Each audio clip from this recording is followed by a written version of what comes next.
Hey guys, it's Ashley, the Cajun Cowgirl, the pretty boss. And actually, I'm going to start using Mouth of the South because that is the name of my YouTube channel, guys. All right, guys. So this morning, I want to talk about consequences and the decisions we make that, help us get into these horrible consequences and situations. So, tell you a little story time. When I was a little younger, a couple years ago, 3, 4, 5 years ago, I didn't value my jobs. I had really good jobs, as people would say. So one of my good jobs was I worked for the city. I worked for the city of Houston where I live. And I just up and I left on my lunch break because my mom had purchased a food trailer. And so I was like, hey, we can cook. We're going to be rich. I don't have to do this job anymore. I'm out. Goodbye.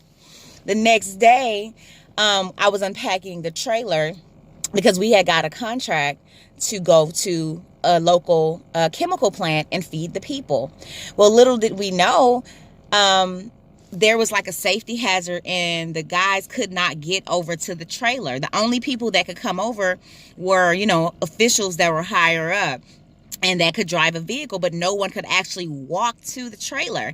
So that was horrible thing number one. Horrible thing number two, I fell on some gravel and I cracked my kneecap. But since I had left my job the day before without notice, my insurance was canceled. That wasn't a coinky dink. That was a stupid decision I had made, and it landed me into this horrible coincidence, And so I felt like if I hadn't left my job the way that I did, if I had did more research on the guys being able to come out and get the food, I probably would have been in a much better place. But because of the decision I made and being hasty, I made waste. Okay, fast forward a year and a half ago. I when I quit my other job at Metro, I didn't think about it. Once again, I had another food trailer and I told myself, okay, this trailer's paid for. I know how to cook. I have all these shows lined up. I'm going to be rich. That didn't happen. So then I found myself homeless with my kids, okay? I'd always been the main provider for my babies. They never went without. We always had a car. We always had a home, a decent home, okay? But I never saved any money. I was in a pickle. All right.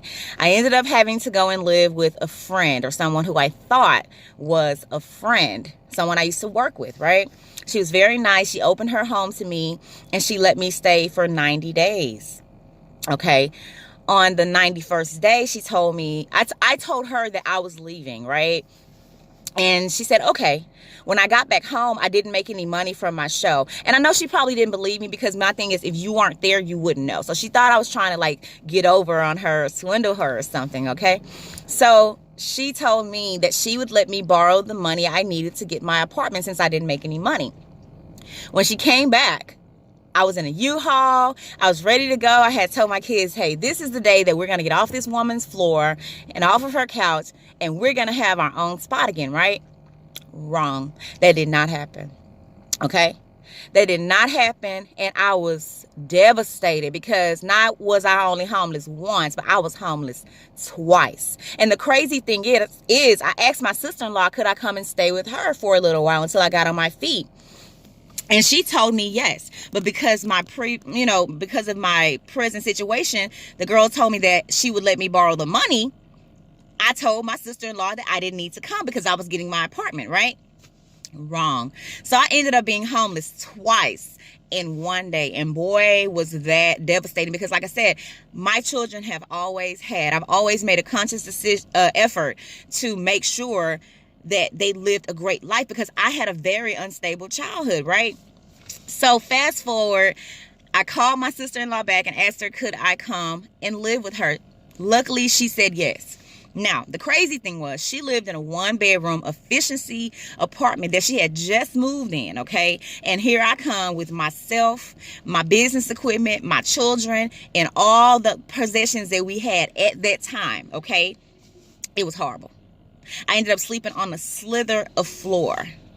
One of my children ended up sleeping in the doorway of the closet. Another one ended up sleeping in my nephew's toddler bed.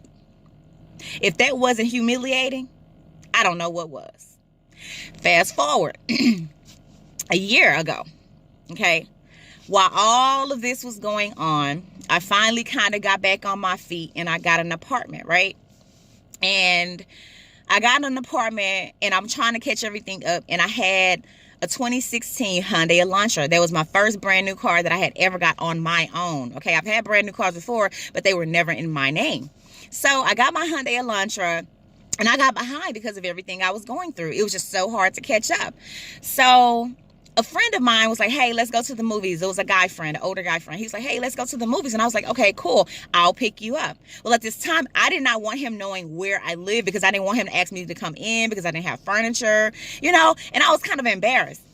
So he said, he agreed. He was like, are you sure you want to drive? I was like, yeah, I'll drive. It's no biggie. You always drive. Let me treat you. We went into the movie. We had a great time. We come out. I hit my beep. Beep, beep. No beep, beep. Beep, beep. No beep, beep. Instantly, my gut was like, your car is gone, girl. I did not want to tell him that my car was gone, okay? He asked me that I want to drive. But guess what? The car people was like, oh, bitch, you going to the movies? Oh, okay, we gonna come get your car. We gonna see how you gonna get home. Decisions and consequences, okay? Consequences of my actions. My action was I didn't pay for that car.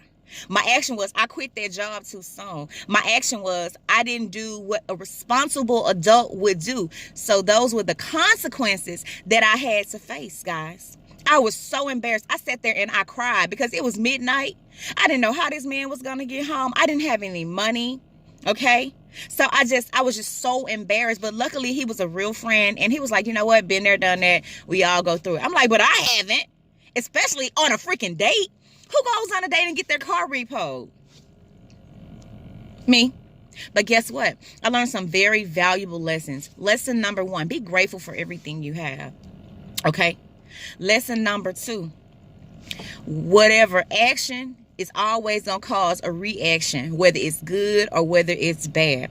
Number 3, I learned to live within my means, okay? If I can't afford it at this moment, I don't buy it. If I don't need it, I don't buy it. I pay my bills on time, okay, guys? Stop running around here acting like you footloose, fancy free, and you're rich, okay? You're not rich, okay?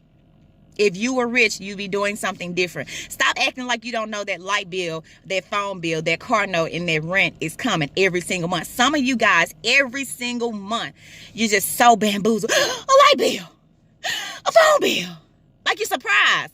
You're 40, 50, 60 years old, and you're still surprised that bills are coming every 3 weeks. Okay, but if you budget for them, if you put out money for them to pay them first, you won't be surprised. Okay? And you won't have to live with those horrible consequences of the action that you made. Okay?